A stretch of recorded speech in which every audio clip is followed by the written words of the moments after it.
태풍의 숲이 흔들리는 것처럼 남유다의 아하스 왕의 마음이 흔들렸어요.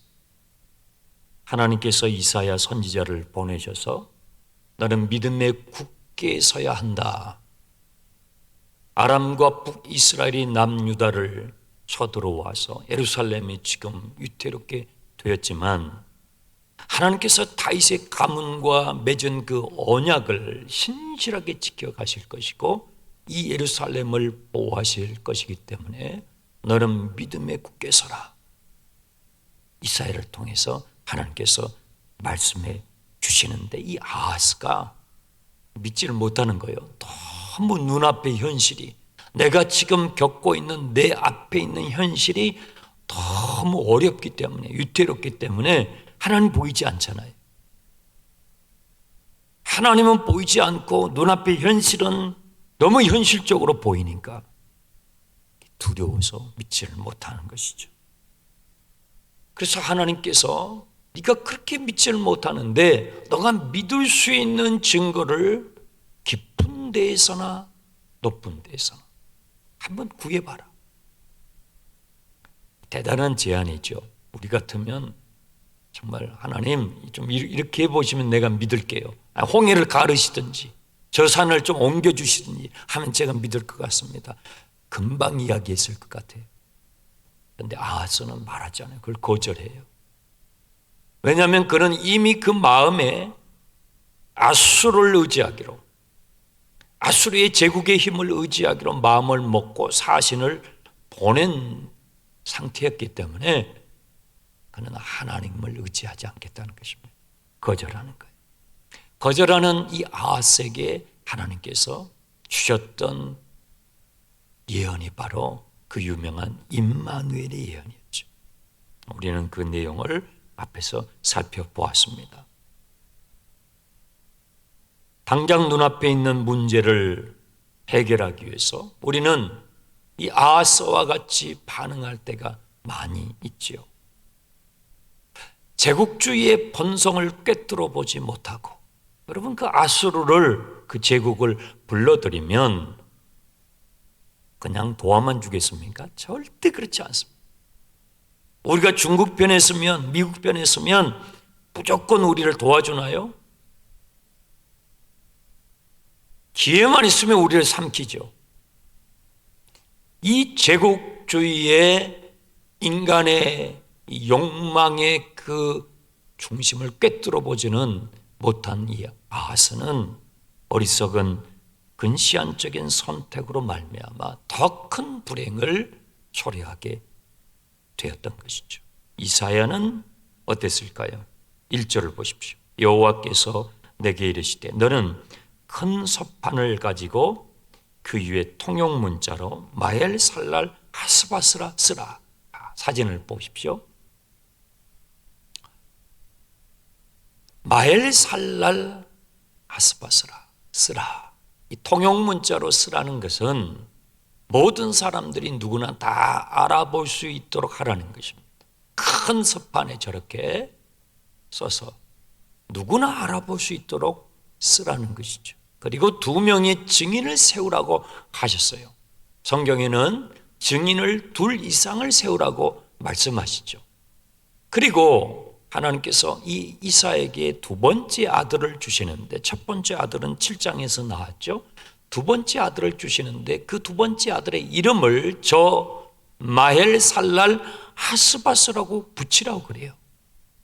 그래서 그 아이가 자라나면서 이름을 부르겠죠. 마헬살랄 하스바스야 라고 부르겠죠. 그 뜻이 뭐냐면, 그 뜻이 4절에 나와요. 이는 이 아이가 내 아빠 내 엄마라고 부를 줄 알기 전에 다메섹의 제물과, 다메섹은 아람의 수도예요. 사마리아의 노략물이, 사마리아는 북이스라엘의 수도예요.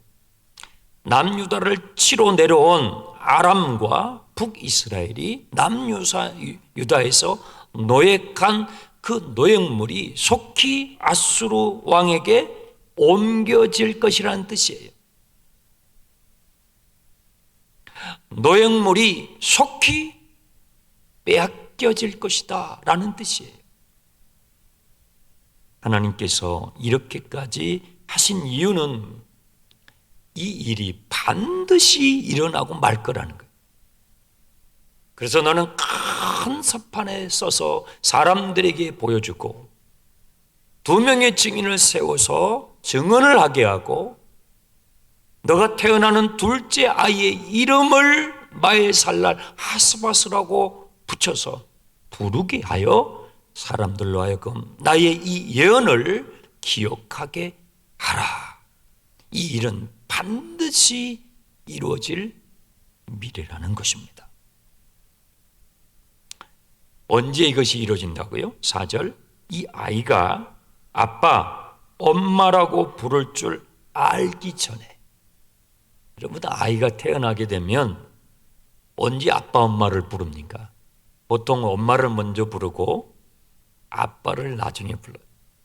아빠를 먼저 부르는 아이는 제가 아직 못 봤어요. 거의 대부분 마 하면서, 그 미국 아이들도 마미, 맘 이렇게 엄마를 먼저 불러요. 이 세계 공통어인 것 같아요. 그리고 나서 이제 아빠를 부르는데 곰곰이 보니까 그것은 엄마들이 이 아이를 품에 안고 계속 엄마를 주입시키는 것 같아요. 엄마. 엄마를 먼저 불러요. 보통 몇 살 때가 되면 엄마, 아빠를 다 부르게 됩니까? 늦어도 2살, 3살이 되면 다 불러요. 저 같은 경우는 말이 좀 늦대가지고 늦게 이게 불렸다고 그러더라고요. 늦어도 2살, 3살이면 다 부르죠. 2년, 3년 안에 이 일이 반드시 이루어질 것이다 라는 예언인 것입니다. 그리고 하나님께서는 다시 이사야에게 5절, 여호와께서 다시 말씀하시기를 이 백성이 천천히 흐르는 실로아 물을 버리고 르신과 르말리아의 아들을 기뻐하고 흉용하고 창이란 큰 하서 아수르 왕을 의지하니. 자, 거기에 대조가 나오죠. 천천히 흐르는 실로아 물은 버리고 크고 창이라고 흉용한 하수를 선택한다.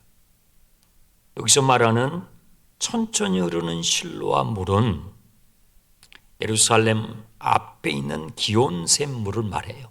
이 기온샘 물에서 흐르는 물이 실로아 물이고 그 실로아 물이 예루살렘 성 안으로 이게 들어오는데 거기서 실로암이 생겨요. 이 기온샘은 이것을 버렸다라는 표현을 지금 하나님께서 쓰시잖아요. 이 기온샘은 어떤 중요성을 갖냐면요. 여러분 펜이 있으면 그 옆에다가 써 놓으시기 바랍니다. 열왕기상 1장 32절에서 35절을 여러분 댁에 가셔서 읽어보시면 열왕기상 1장 32절에서 35절을 보면 다윗이 이제 그의 왕관을 그 다음 주자인 솔로몬에게 물려줄 때 하나님의 명을 받아서 그 왕위를 기온샘 물가에서 물려줘요. 그래서 이 장소는 하나님과 다윗의 가문이 맺은 언약을 의미해요. 하나님께서 다윗의 가문을 들어쓰시고 그들을 영원히 보호하실 것이라는 언약을 의미하는데 이 셈을 버린다는 것은 뭐예요? 하나님을 버리는 거예요. 다윗의 가문과 언약을 맺으신 하나님을 버린다는 의미예요. 그리고 흉용하고 창이란 큰 하수 곧 아수르를, 이 아수르는 이 당시에 세계 최강의 제국입니다. 신흥 제국인데 하나님이 일하시는 방법과 세상에서 돌아가는 일의 방식을 보면요, 하나님은 어떻게 일하세요? 실로아물은 어떻게 흐른다고요? 천천히 흘러요. 하나님이 일하시는 방식은요, 이 흐르는지 안 흐르는지, 도대체 계시는지 안 계시는지, 대체 내 삶에 관심이 있으시는지 없으시는지 천천히 흘러요. 그런데 세상은 어때요? 세상은 빠르고 거대하고 흉흉하죠. 그러니까 우리는 세상 가운데 살아가면서 하나님이 일하시는 방식이 마음에 안 드는 거예요. 좀 빨리 좀 해주시지. 믿음의 조상 아브라함에게 자식을 약속하시잖아요. 근데 100살 해주셔요. 아니 어차피 주실 거잖아요. 어차피 주실 거면 좀 빨리 주시면 좋잖아요. 그런데 천천히 흐르는 물처럼 주셔요. 답답해. 하나님이 일하시는 방식은 답답해. 세상 사람들은요, 빠르고 거대한 흉흉한 아수르의 제국과 같이 그렇게 하죠. 그래서 우리는 이 세상 가운데서 하나님을 선택하기보다는 세상의 방식을 선택할 때가 너무 많죠. 이 아하스처럼 말이에요. 이 당시의 사람들처럼 말입니다. 근데 하지만 하나님께서 너가 지금 참 사람들이 세상 사람들이 선택하는 방식을 쫓아가 아수를 의지하겠다고 하는데 너의 그 선택이 얼마나 어리석은 줄 너가 모르는구나. 그 말씀을 하시는 것이죠. 흉흉하고 장일한 큰 아수르 왕이 들어와서 너가 지금 부탁한 아람과 북이스라엘의 연합군을 물리치는 것뿐만 아니라 그걸로 끝나는 것이 아니야. 7절 끝에 보세요. 그 모든 골짜기가 차고 언덕이 흘러넘쳐 어디까지 들어와요? 유다까지 들어오리라. 너의 나라까지 삼켜버리게 되리라 그 말이. 너가 그것을 알지 못하고 너가 그 제국주의의 그 속셈을 꿰뚫어 보지 못하고 근시안적인 시각으로 지금 눈앞에 있는 문제의 전전긍긍해서 너가 전체를 보지 못하고 있는 거야. 근데 하나님께서 여기서도 은혜를 베풀어 주시는데요. 다행히 이 크고 장일한 아수르의 세력이 남유다를 치고 들어오는데 어디까지 와요? 목까지 와요. 목까지. 그러니까 살려는 주신다는 거예요. 죽이지는 않겠다는 거예요. 목까지 차고 넘치는데 그 이유가 있어요. 임마누엘이요. 하나님이 다윗의 집과 끝까지 같이 하시겠다는 거예요. 이것이 임마누엘들이에요. 뜻이에요. 임마누엘 함께 하시는 이 하나님의 예언, 이 하나님의 약속의 말씀대로 죽이지는 않으신다. 살려주신다. 9절 너희 민족들아 함성을 질러보라. 그러나 끝내 패망하리라. 너희 먼 나라 백성들아 들을지어다. 너희 허리를 동이라. 그러나 끝내 패망하리라. 이 끝내 패망하리라 5번 나와요. 그렇죠? 끝내 패망하리라. 끝내 이루지 못하리라. 끝내 시행되지 못하리라. 예루살렘을 침공해서 이 예루살렘을 넘어뜨리기 위하여 수많은 나라들이 민족들이 힘을 모아가지고 칠지라도 끝내 이루어지지 못하리라. 왜요? 그 이유가 또 10절 끝에 나와요. 이는 하나님이 우리와 함께 하시기 때문에. 임마누엘의 약속인 것입니다. 하나님께서 하나님의 백성, 하나님께서 다윗과 언약을 맺으신 그 언약을 약속을 끝까지 신실하게 지켜가실 것이기 때문에 하나님이 함께 해 주실 것입니다. 저는 이 임마누엘의 복이 여러분의 삶에 함께 하시기를 축원합니다.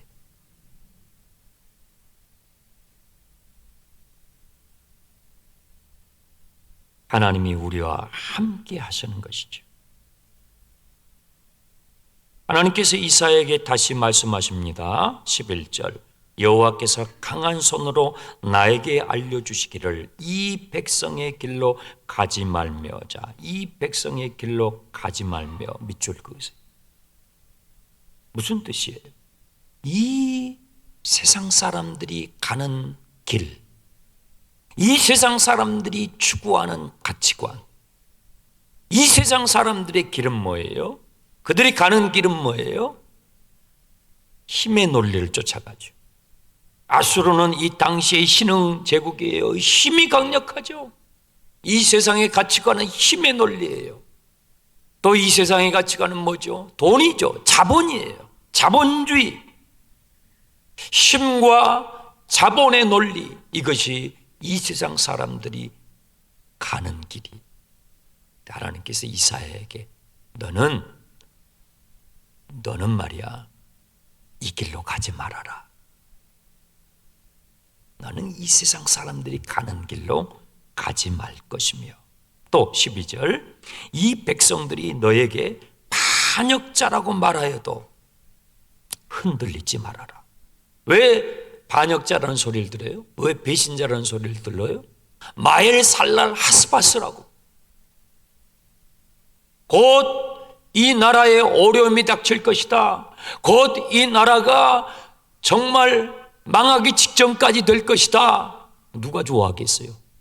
이 배신자, 이 반역자, 이 못된 놈.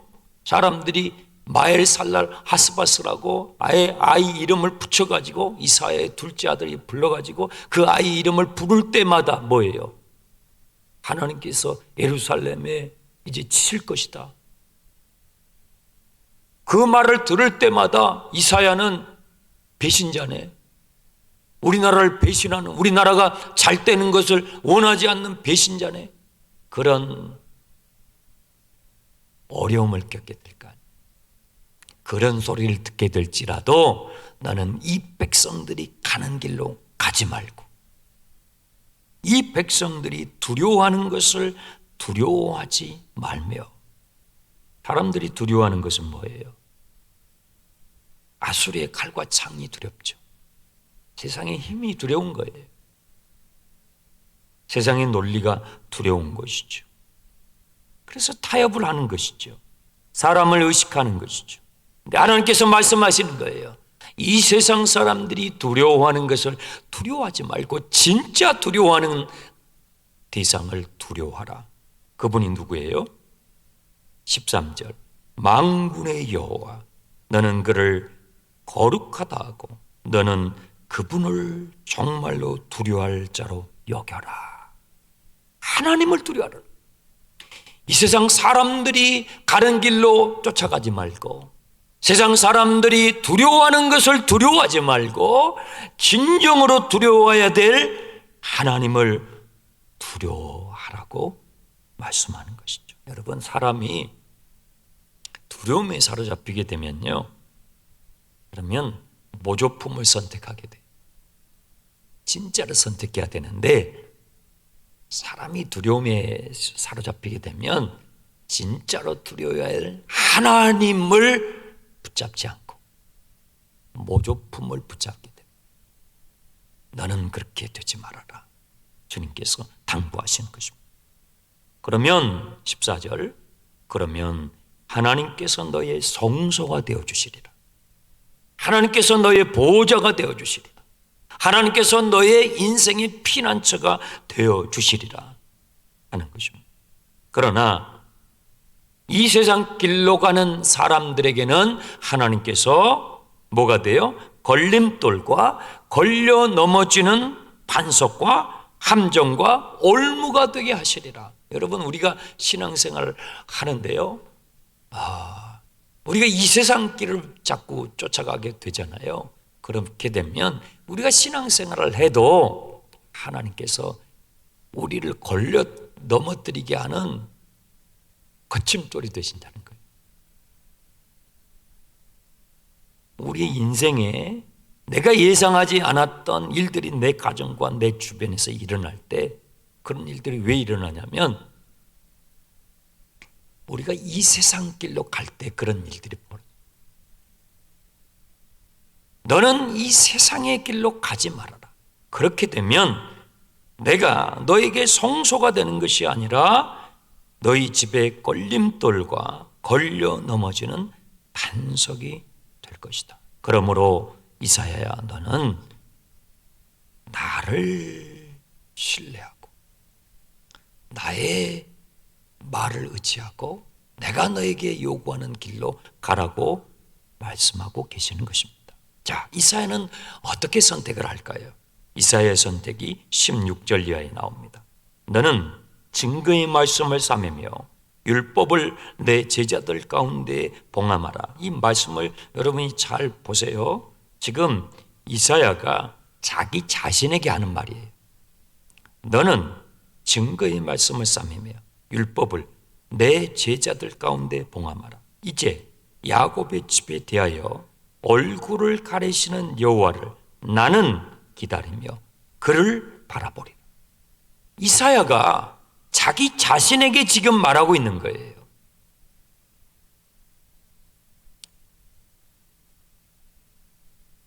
나는 하나님을 기다리며 하나님을 바라보리라. 얼굴을 가리우신 여호와를 나는 기다리며 그분을 바라보리라. 저는 여러분, 저와 여러분이 우리 앞에 어떤 상황과 난관과 역경이 기다린다 할지라도 하나님을 기다리며 하나님을 바라볼 수 있는 믿음의 사람들 되기를 축원합니다. 이사야가 자기 자신에게 그렇게 결단하는 거예요. 또 보세요. 18절. 보라, 나와 및 여호와께서 내게 주신 자녀들이 이스라엘 중에 징조와 예표가 되었나니 나뿐만 아니라 내 아내도 내 두 자녀도 이스라엘 백성들 앞에서 이 세상의 길을 쫓아가는, 이 세상의 가치관을 쫓아가는 이 사람들 앞에서 나와 내 식구들은 하나님의 메시지가 되리라. 그렇게 결정하는 거예요. 그렇게 선택하는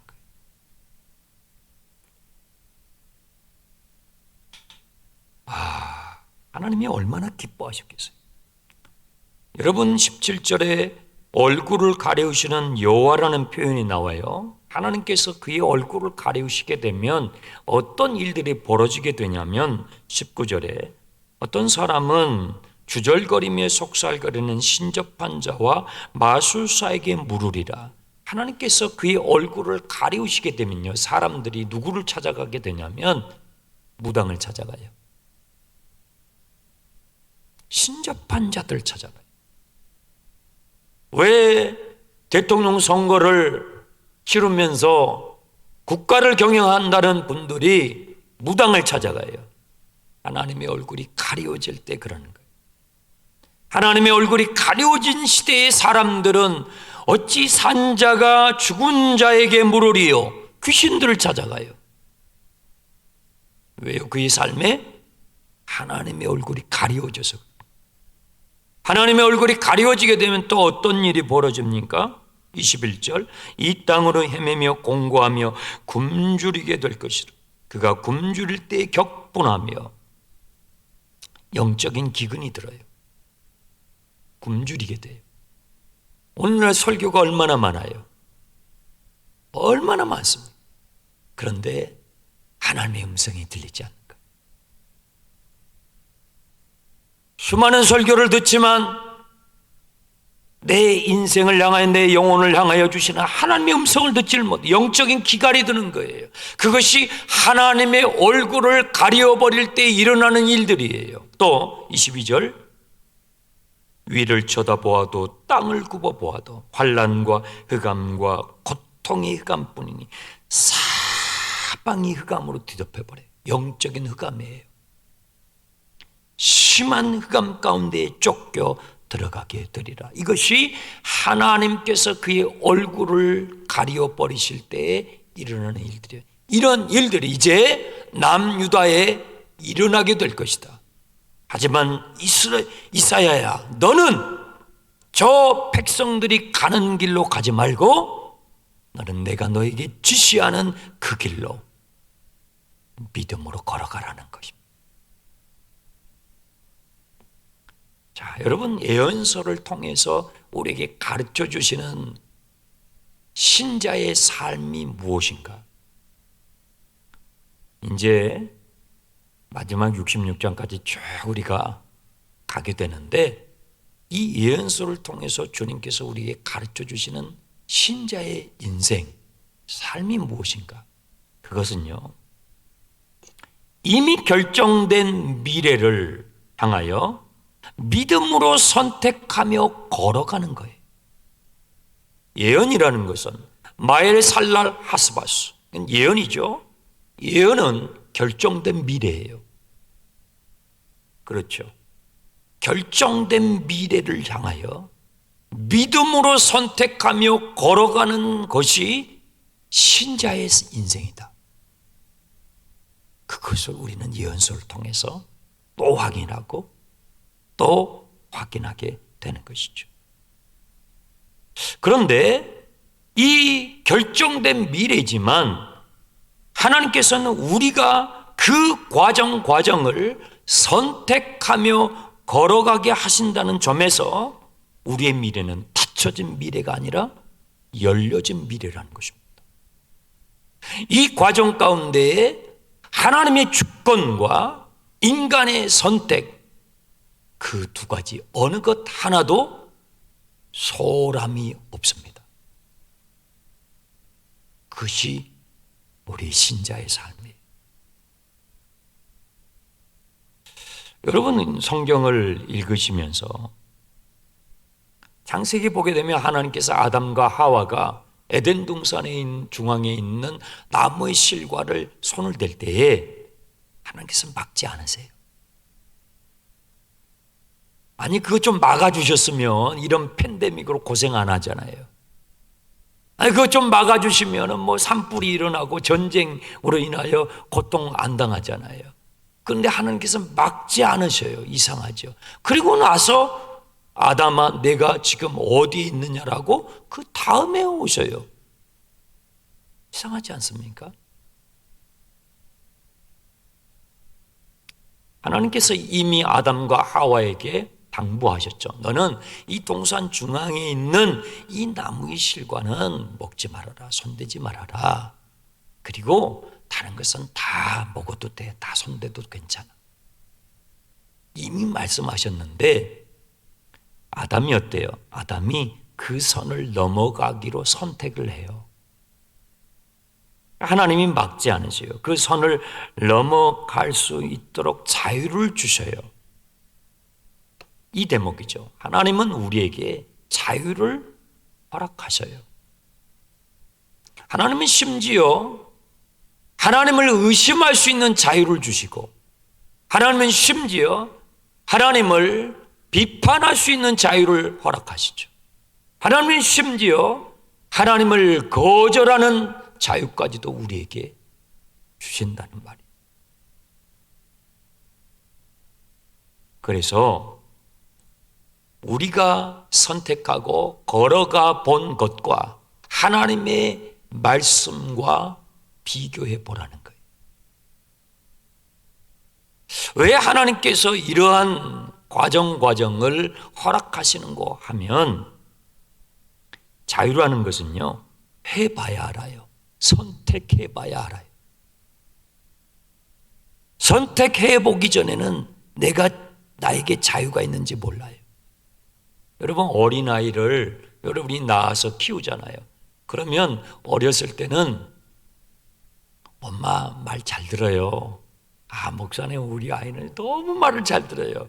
아직 어려서 그래요. 이제 10대가 되면 어때요? 말을 안 들어요. 하라는 거, 하지 말라는 거면 골라서 해요. 왜 그럴까요? 자유라는 것은 내가 선택해 봐야 알아요. 선택해 봐야 알아요.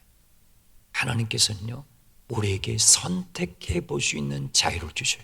의심해 볼 수 있는 자유, 선을 넘어가 볼 수 있는 자유, 하나님을 향하여 분노해 볼 수 있는 자유, 하나님을 거절해 볼 수 있는 자유, 하나님으로부터 도망칠 수 있는 자유, 그 자유를 하나님께서 우리에게 허용하셔요.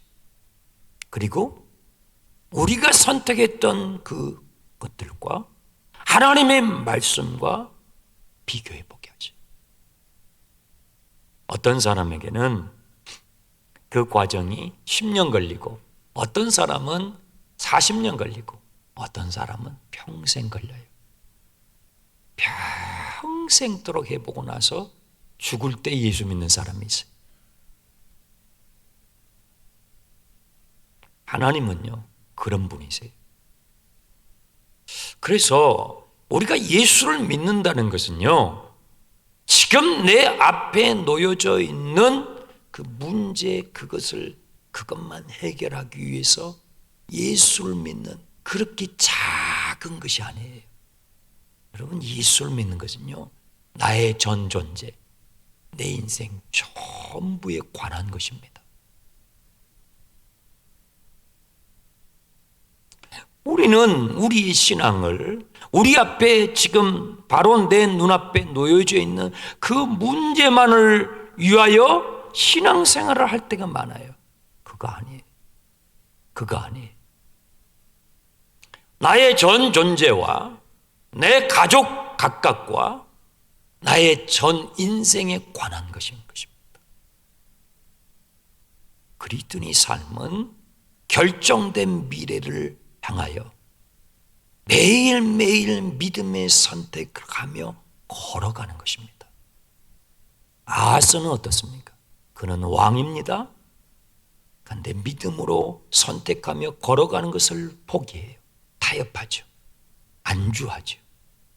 왜요? 믿음으로 선택하며 걸어가는 그 길에는 대가를 지불해야 돼. 사람들이 비방하죠. 이 반역자, 이 배신자, 이 미련한 놈.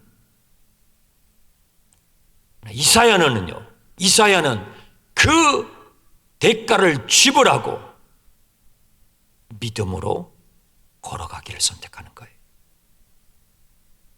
여러분은 아하스처럼 지금 걸어가고 계십니까? 아니면 이사야처럼 걸어가고 계십니까? 오늘 주님께서 이 8장의 말씀을 통하여 저와 여러분에게 도전하는 거예요. 너는 누구냐 이 말이에요. 너는 아하스와 같이 걷고 있느냐, 이사야와 같이 믿음으로 걷고 있느냐. 자, 17절을 한번 더 보세요. 여러분이 오늘 예배를 마치고 가시기 전에 이 말씀을 꼭 기억했으면 좋겠어요. 이제 야곱의 집에 대하여 얼굴을 가리우시는 여호와를 나는 기다리며 바라보리라. 나는 기다리며 바라보리라. 나는 끝까지 믿음으로 돌파하며 나의 인생을, 나의 부름의 이 길을 걸어가리라. 나와 함께, 내 아내와 내 두 자녀와 함께 나는 이 길을 걸어가리라.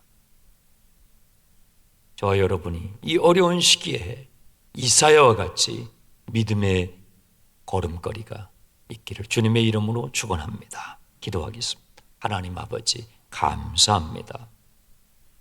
아하스는 세상의 군주였지만 그는 눈앞에 보이는 세상의 길을 가기로 선택합니다. 그러나 이사야는 눈에 보이지 않지만 우리 인생에 진정으로 두려워해야 될 만군의 여호와 하나님을 의지하며 믿음의 선택을 하며 걷기로 그는 결정합니다. 오늘 우리에게 이 은혜를 주옵소서. 예수님의 이름으로 기도합니다.